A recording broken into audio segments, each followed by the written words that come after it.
Money FM 89.3. Best of breakfast. Companies to watch. That's right. We've got some companies for you to watch and helping us to keep them on the radar. Dan Koh, good morning. Good morning, Ryan. It's Friday and I've got a sweet treat for you today. But before that, welcome to Companies to Watch. That's a segment where we spotlight and stock you up with ideas of listed companies that will call for your attention. So we're looking at market trends to risks, as well as hidden gems or warning signs to steer clear of. So be part of the conversation, 88550893, and tell us whether you think it's going to be hard or not.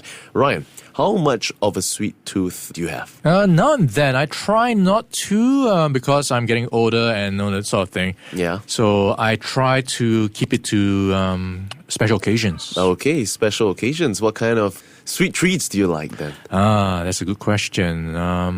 Donuts. Yeah. What? Donuts, yes. What about liking something that's brown? That's sweet. Chocolate donuts. Oh, chocolate. Okay, we're getting there. But yes, now it may be the best day in more than 5 years for the Stoxx Europe 600 index, which has seen sectors tied to the growth of the global economy, gaining the biggest in a while, with banks, financials, and technology stocks among the leaders.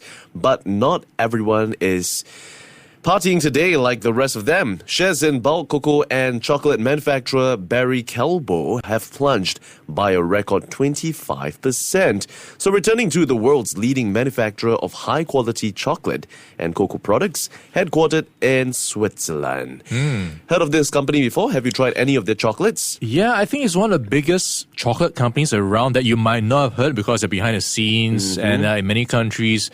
So yeah, it's definitely one to sit up and take notice when something's going on. Yep. In fact, just recently, Swiss chocolate maker Barry Callebaut lowered its annual sales volume guidance just yesterday due to what it's called unprecedented volatility in cocoa bean prices.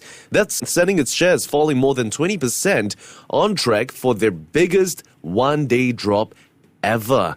Now, the world's largest chocolatier, which supplies key food producers like namesake Kit Kat maker Nestle, forecast a mid-single-digit percentage decrease in its cocoa sales volume for the financial year ending on August 31st.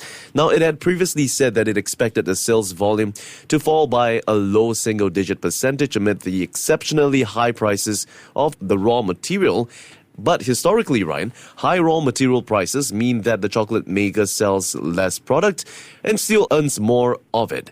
Now, we're seeing cocoa futures trade in London at about £6,096 per metric ton.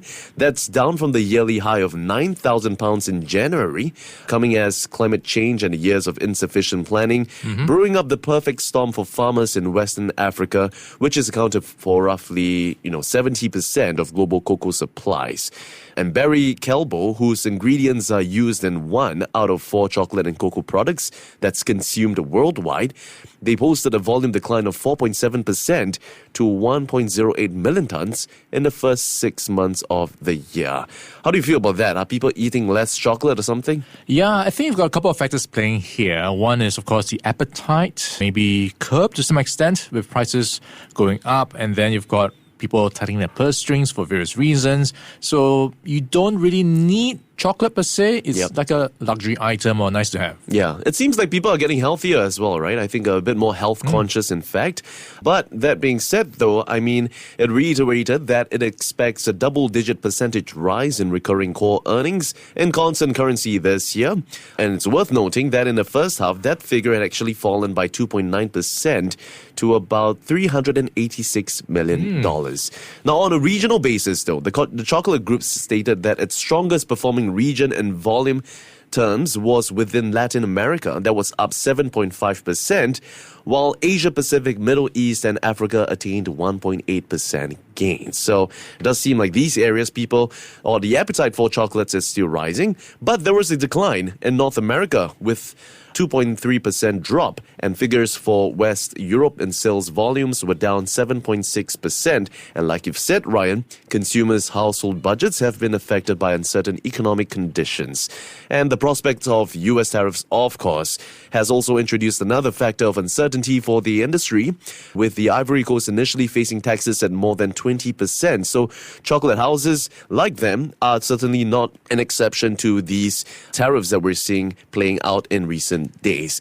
In fact, we've seen how, before the latest statement to emerge from the White House confirming that the countries, with the exception of China, were placed or were paused off their 10% tariff rate. Before that, almost all commodities, including cocoa, were affected by tariffs.